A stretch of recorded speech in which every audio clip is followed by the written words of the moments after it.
start with my favorite one, if that's all right. Would you take a moment to explain the difference between equality and equity? Sure. So I think, you know, the image that I was showing is kind of the visual for that, right? So equality is really making sure that the conditions are the same. I mean, this is kind of a very narrow explanation, right? But that the conditions are the same. So for example, when we look at laws, making sure that there are no additional restrictions for women, right? So you make sure that that laws are equal for women and men, that the rights are equal, that that the conditions are equal. But equity is oftentimes kind of filling the gap that still is needed, or giving the boost that is needed to make sure that the outcomes can also be equal, or equality in kind of opportunity, right? So for example, when you look at the quotas, and that's one that I use as an example for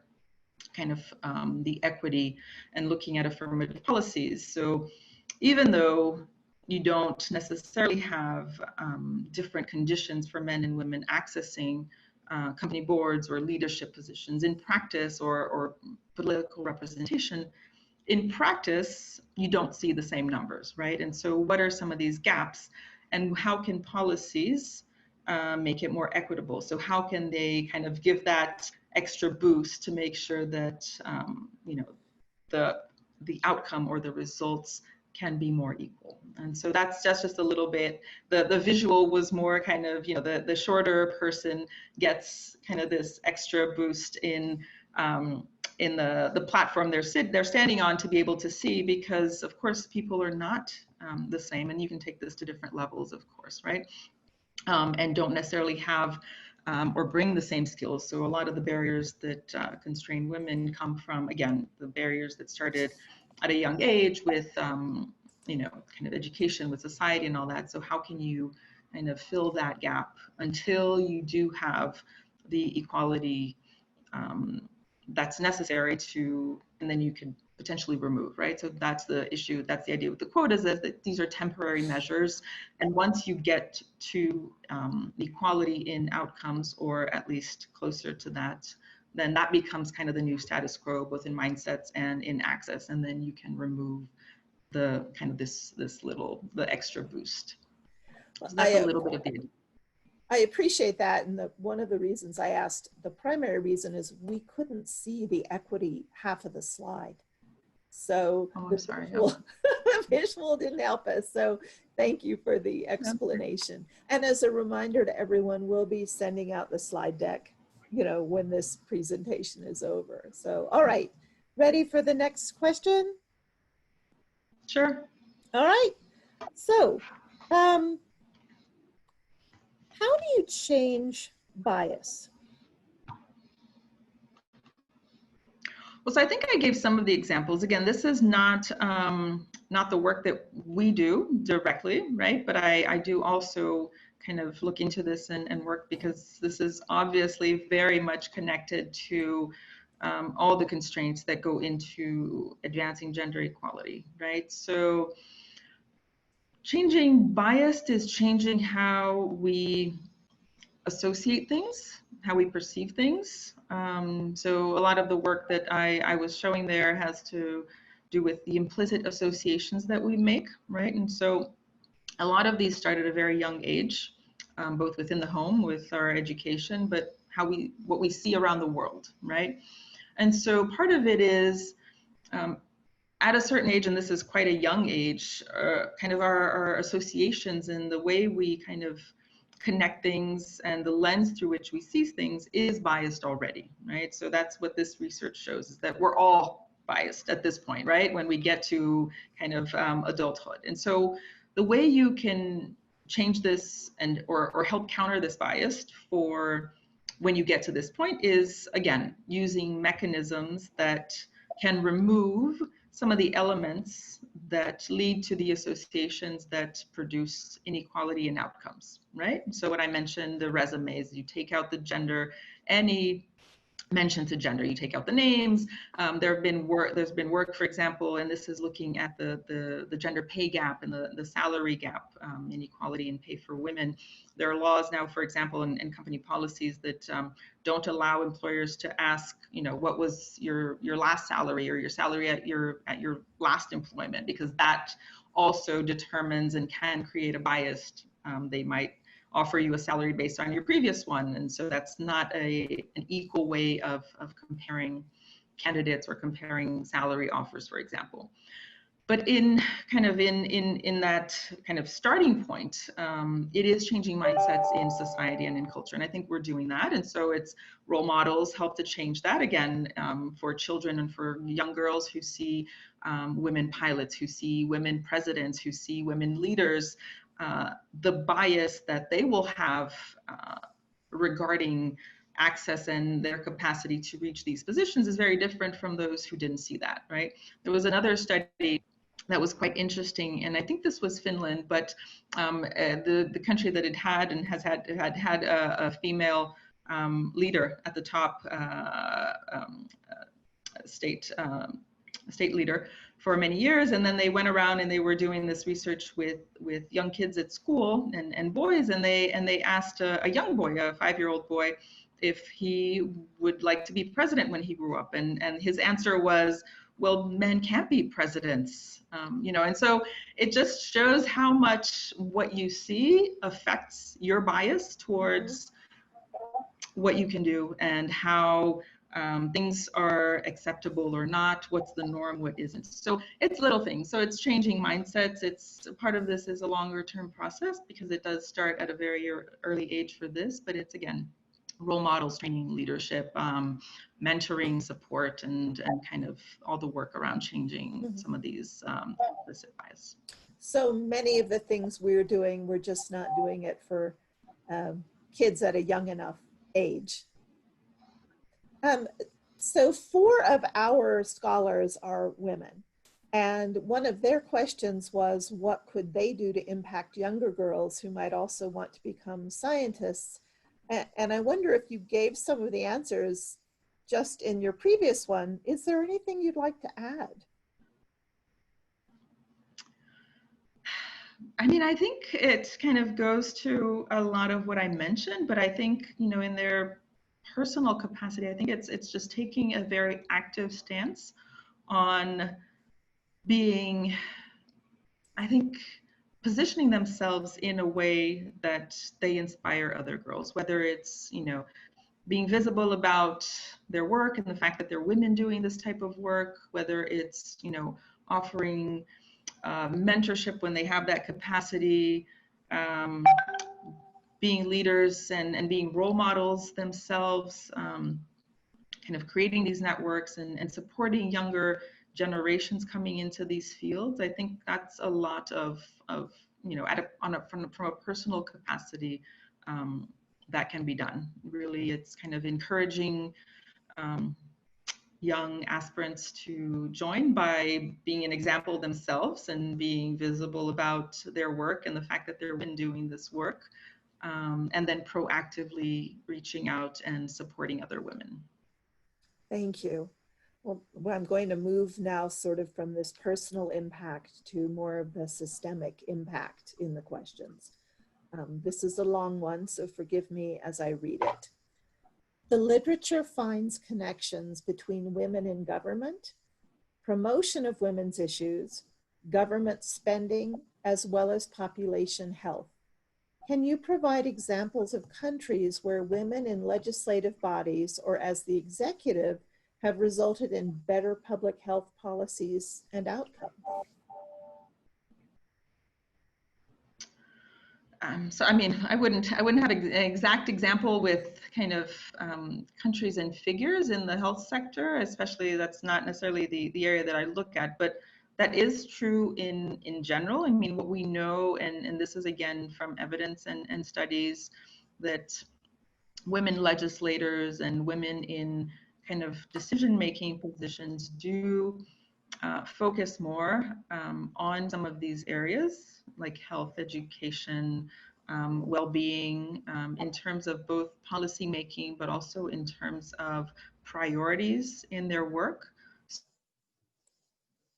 So it does result in more work funding spending if, you know, they of course have the power to do that. That's oftentimes a negotiation, but at least in terms of the proposals and the activity for their work is definitely in that sense. I mean, one thing we're seeing, especially now with the crisis in COVID, is also the innate kind of characteristics of women and how that plays into a different form of leadership, right? So with empathy, with kind of looking at conciliation and some of the qualities that are often not necessarily valued in more competitive workplaces. And so what we actually see is women in workplaces and the way women have oftentimes succeeded in competitive environments in the workplace, especially in competitive areas, is not necessarily by leveraging more of kind of some of these aspects, but actually trying to or operating more like men do, right? So being competitive, being aggressive, and that's very important. But I think some of the research and the evidence is also showing that a lot of these other areas that are, again, whether it's, you know, biased or kind of some of these social norms, but more associated with women, which are kind of the empathy, the caregiving and all that, these are also critical to good governance and good policy making and priority decision making in some of these policies. So I think there's just a lot of evidence out there showing the positive impact of this, both in the priorities and the areas that are focused on and driving more of attention to some of these areas. Thank you. You know, we have a couple of questions that have come in that I think really are about bias and also biases that women may carry that they're not aware that they carry about different roles and responsibilities. Could you comment on that? I mean, I think the study that I mentioned is one of those examples. We see that, again, these are experiments that have been made, and I think they're very interesting because, I mean, the study I mentioned was, you know, the pool of kind of the selecting panels were made up of both men and women. And so even women, when they are making these assessments, and of course this is not purposeful, but the bias is there towards how you view women, especially in terms of some of the competencies associated with the workplace and competitive environments, right? And so you see, for example, women, when they are more competitive and aggressive, the perception of them, and this is again through studies and looking at perception studies, it's associated negatively with women, with likability, right? So versus men having the same behavior that's associated with ambition and, you know, drive and all that. And this is when these studies are done, they're done looking at the perceptions of both women and men and their perceptions on women and men. And so it really shows that it's not just men who have these biases, it's women as well, right? So part of it is just having that, I think, awareness at all times that we are biased, women and men, women just as much in many stances, and then having that awareness, right? I mean, part of it you can't control. Like, I don't know if you were able to see the checkerboard study. I thought it was very interesting. There are similar examples because they show that even when you rationally see the bias that you're attributing to something, still your brain sees it in a biased way, right? And so it's very, very hard in that sense, right? So part of the work is recognizing that we are biased, having that awareness when we're making decisions, when we're positioning ourselves as well, and you know, there's so many other interesting data and studies. There are studies that show that, you know, in applying for a job position, right? I mean, men, if they have 80% of the requirements or of the you know, the characteristics that are required and the competencies for the job, they'll apply and they're confident that, you know, they'll manage the others, they'll learn, they'll, you know, that's not something that they see as a threat. While women, if they don't have 100% of the requirements of the competencies, if they don't fit the description of the job, they will shy away from even applying, right? They think that they need to. So it's kind of all of these things that drive our decisions at an individual level, even when we're applying for jobs, when we're speaking up in meetings or sitting at the table, for example, in decision making, that we have to be a lot more aware of, right? As you describe that, what it makes me think is that we have to constantly question our own assumptions about ourselves and other women as well. So if we have a thought that women are, or this is because, we have to stop and say, wait, is this accurate? And or where did this come from? Exactly. So here is another one for you. Women in science, like in other areas, face problems in their jobs when they decide to have kids, since childcare is seen as her obligation in society. What would be a legal mechanism to protect them and to allow her to succeed? So that's actually one of the key constraints that we look at least in this work with the World Bank, and looking at, and then also looking at the evidence in terms of many countries. I mean, I think Japan is kind of one of the classic examples, but there are many others where you have kind of this M curve in women's labor force participation. And it's basically because women are very active in entering the workforce. So kind of starting jobs, and when they leave, you know, the college or their kind of professional education, they go into the job market at about the same rates as men.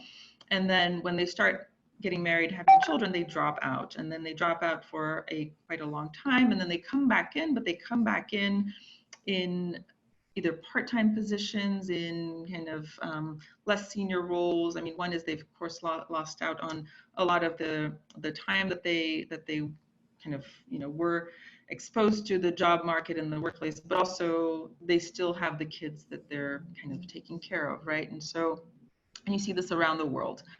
Some of the things that we've seen, I mean, there are things that kind of two-pronged approach. One is supporting women themselves in managing childcare or managing having children and continuing to work in the same capacity. So you have, for example, flexible work policies, right? And that's been mandated by law in many countries. It's company policy in many places, in many companies. And that oftentimes at least allows women to manage both responsibilities, right? So if they can work at flexible hours, or if they can kind of choose a little bit more the work hours that they have, that helps them, right? And generally, I mean, the idea with all of this is that this is not directed to women, right? It's directed to everybody, but it favors women more so, especially with these things. The other policy, and this is again more at the government level and policies that can be implemented, is childcare, right? So we know childcare is, or the lack of available childcare, and this is public childcare or affordable childcare and accessible and quality childcare, is a key element to allow women to stay in the workforce, right? Part of the problem is, who do you leave your kids with? And you can obviously pay for childcare and daycare. But in many countries, it's very expensive. I often mention, I mean, I live in Washington, and in the United States in general, this is the case where you don't have free or subsidized childcare generally, and childcare is actually quite expensive. Daycare is quite expensive. So what we see in practice is that With the first child, women continue working and they pay for childcare, but oftentimes with a second child, when you have two, the cost of childcare is so high that it's not financially basically sound or intelligent to pay for two kids in childcare and continue working. The marginal benefit financially is very small, sometimes not even enough. And so women drop out of the workforce, right, to take care of the children because financially it makes sense, right? Now, the other question is, why is it women, right? And what can contribute to removing this burden that is primarily posed on women in terms of the responsibility, right? Part of it is equalizing pay between men and women. So part of the decision, especially in the example that I gave with dropping out of the workforce to care for children, right? Oftentimes the woman drops out, one, because there's kind of this expectation that women will care for children. The other is that oftentimes women earn less, right? And so if you have to choose who stays in the workforce, it makes more sense financially for men to stay in employment and for women to drop out and take care of the kids. So equalizing that, or a set of policies that can be put in place around equalizing, or at least helping to equalize pay between men and women, laws and policies. But then the other thing is changing also this mindset around who cares for children, right? And there are many ways. I mean, one is kind of these social and gender norms. Some of the policies that the World Bank looks at with this study is looking at leave policies, for example, maternity leave, paternity leave, and a more progressive, or at least kind of a new type of leave that is shared, that's called parental leave, right? And the idea behind parental leave, or at least encouraging more of fathers taking leave, whether it's by this shared leave, which kind of the idea is, what's the intention behind it, is to drive more participation of men in childcare, especially at the child's young age. It's changing the mindset, right? So why should it be men, right? Of course, when you argue for that, of course, there's a part of the leave that is, naturally attributed to mothers because of the biological aspects of having a child, right, and breastfeeding and etc. But oftentimes many leaves have been extended and are longer periods, and in these cases it's perfectly doable and actually very beneficial both for fathers and for the children. There's evidence around that for fathers to be more involved. And so how do you promote that, right? So it's with policies that encourage shared leave or distribution of leave, where parents can choose or are encouraged, but then also changing the mindsets around that, because what we saw is many countries, when they started introducing these shared leaves and allowing fathers to take more leave with these options, fathers weren't. And part of the reason why they weren't is because no one else or no other fathers were doing this, and so it wasn't culturally acceptable, or they were kind of embarrassed, right, to take the leave that they were entitled to. And so a lot of countries started implementing quotas for fathers. So you have a parental leave, which basically gives a more extended leave that can be shared or has portions of time for mother and the father, but encouraging fathers to take their share of the leave by introducing quotas for fathers, so a time that's allocated for the fathers, and if they don't take it, they both lose it, or by introducing financial incentives for fathers to take the leave. So if fathers take part of this parental leave in the first few months, then both parents get a bonus time, so they get an extra month, for example. Some of these countries that have done similar incentives, or for example, France, Spain, there are others. So there are different mechanisms, and the idea behind that is really encouraging fathers to participate more in childcare, especially changing the mindset about who is responsible for doing this by encouraging men to do this. And of course, you can do this with company policies as well. But a lot of what the Women in Business and the Law was looking at looks at is the legislation around this. Well, let me leave you with one last question. It was hard to choose one because there are others, but I know your time is tight. What measures does the World Bank take about gender inequity in its organization and in the job market? So if I don't know if the question is internally or externally, but I can quickly talk about both. So internally, okay. So internally, so the World Bank actually did this kind of mea culpa to some extent a few years back, actually, and realized that while it has this entire line of work, so there's a at the World Bank, there's a cross-cutting solution area, and basically that's just basically because it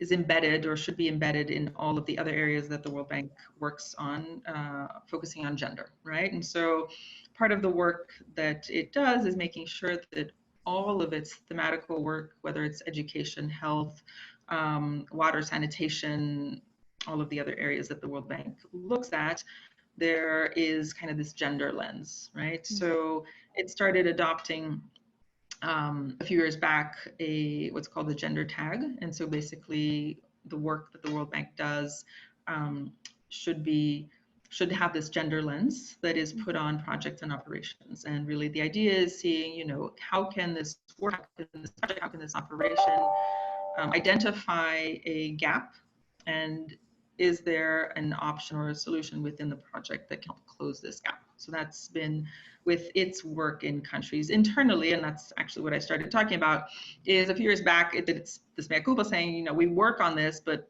how do our internal numbers look, right? And so we realized that, especially in terms of kind of leadership within the bank and kind of high-level positions, we weren't where we would like to be. And so the World Bank has adopted kind of this target and working internally to ensure that women have more opportunities to progress in career and to get to leadership positions. So this has been kind of an internal work.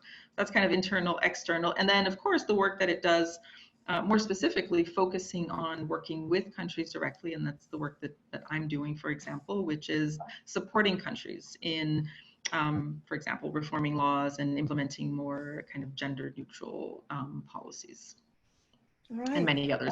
Yeah, it's a lot of work. That is a lot. So thank you so much. I'm very tempted to ask you to answer your own question, which was, if this is going to take 100 years, can we wait?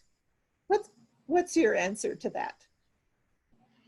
My answer is we shouldn't wait. And so I think the idea is for each of us to do our part, and that's what we've seen, right? So on one hand, the work that we do, especially looking at progress in laws, what we see is progress, right? And so we've seen a lot of progress, and the report now comes out every year, and with every update, with every new edition, which looks at what progress has been made, we see that countries are moving in the right direction. For the most part, there's been a few, but very isolated examples of kind of moving backwards.